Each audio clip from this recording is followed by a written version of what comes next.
स्वामी समर्थ. इथे जमलेला तमाम माझ्या महिला भगिनींना सर्वप्रथम जागतिक महिला दिनाच्या हार्दिक शुभेच्छा.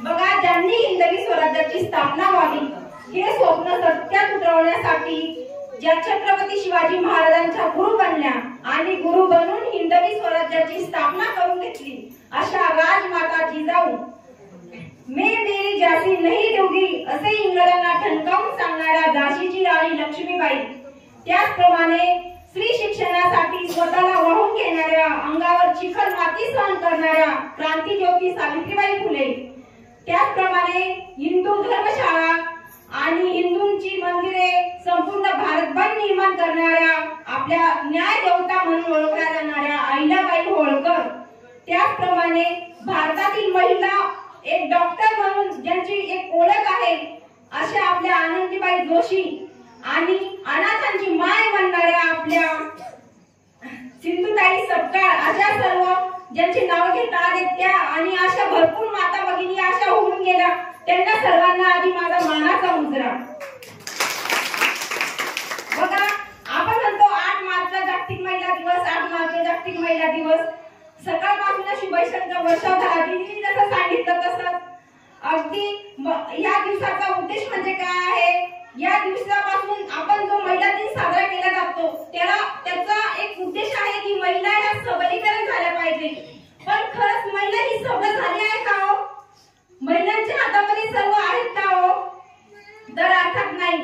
महिलांची स्थिती जसं तिने सांगितलं, एक दिवस गादा बाजा करायचा, बैल पोळ्या बैलासारखा मिरवायचा आणि दुसऱ्या दिवशी अगदी दुसऱ्या दिवसापासूनच काय तर त्याला राब झुंपायचं, त्याच्याकडनं कष्टाची कामं करून घ्यायची, त्याच्यावर ओझं पांघरायचं. पण तसंच महिलांचं आहे का हो? खरंच आपण कुठेतरी महिलांच्या कर्तृत्वाला, त्यांच्या कष्टाला विसरलो आहे का? आज 21व्या शतकामध्ये ही एक खंताची शोकांतिका आहे की जिथे आपण महिलांचा गुण गौरव केला पाहिजे, त्यांच्या कर्तृत्वाची त्यांना काय पाहिजे असतं. त्या म्हणतात का आमची पूजा करा असं म्हणून. बघा, अष्टभुजा म्हणणाऱ्या देवीची आपण पूजा करतो, पण आपल्या घरात असणारी अष्टभुजा आपण बघतो का? नाही.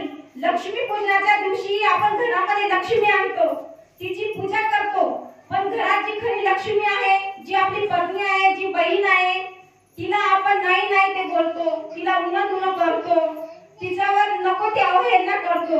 मग खरंच महिला दिवस साजरा होतोय का हो? तर नाही. कुठेतरी याची सुरुवात आपल्या सरकारने भरपूर कायदे केलेले आहे, पण ते फक्त नावापुरते. तर कारण याची सुरुवात करायची असेल तर ती आपल्या स्वतःपासून झाली पाहिजे, आपल्या घरातून झाली पाहिजे, तरच महिला सबलीकरण होईल. बघा, आदिशक्ती तू, प्रभूची भक्ती तू, झाशीची राणी तू, प्रयत्नांना लाभलेली उन्नती तू, आजच्या युगाची प्रगती तू. हजारों फूल चाहिए एक माला बनाने के लिए, हजारों फूल चाहिए एक माला बनाने के लिए, हजारों दीपक चाहिए एक आरती सजाने के लिए, हजारों बूंदे चाहिए एक समुद्र बनाने के लिए, लेकिन सिर्फ एक स्त्री ही काफी है घर को स्वर्ग बनाने के लिए.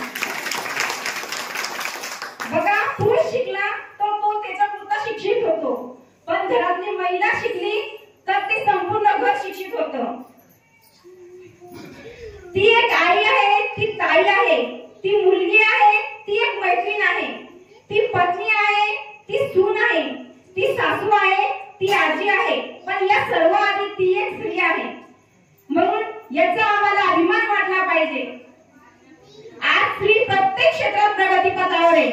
अगदी गावच्या सरपंच पदापासून तर राष्ट्रपती पर्यंत स्त्रियांनी मदत घातली आहे आणि त्यांच्या कर्तृत्वाने त्या तिथे विराजमान आहे.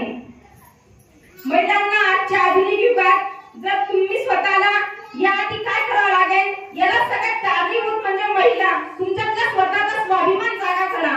जोपर्यंत तुमच्या स्वतःचा स्वाभिमान जागा होणार नाही, जोपर्यंत तुम्ही आत्मविश्वासाने तुम्ही म्हणणार नाही मी हे करू शकते, भले किती मोठा डोंगर असू दे, भले किती मोठा संकट असू दे, मी त्याला सामोरे जाईल. जेव्हा तुमच्यातला आत्मविश्वास जागा होईल तेव्हाच तुम्ही खऱ्या आशेने आयुष्य जगता. शेवटी जाताना मला एवढंच म्हणावं वाटतं की बघा, ईश्वराने आपल्याला सुंदर असा स्त्रीचा जन्म दिलेला आहे. या स्त्रीचा जन्माचा उपयोग करताना आपल्या पंखातलं बळ कधी कमी होऊ देऊ नका. तुझ्या प्रयत्नांना मिळू दे यशाची सोनेरी किनार. लक्ष लक्ष दिव्यांनी उजळू दे तुझा संसार. कर्तृत्व आणि सामर्थ्याची ओढून घे नवी झालर. आणि स्त्री शक्तीचा पुन्हा एकदा होऊ दे जागर, पुन्हा एकदा होऊ दे जागर. धन्यवाद.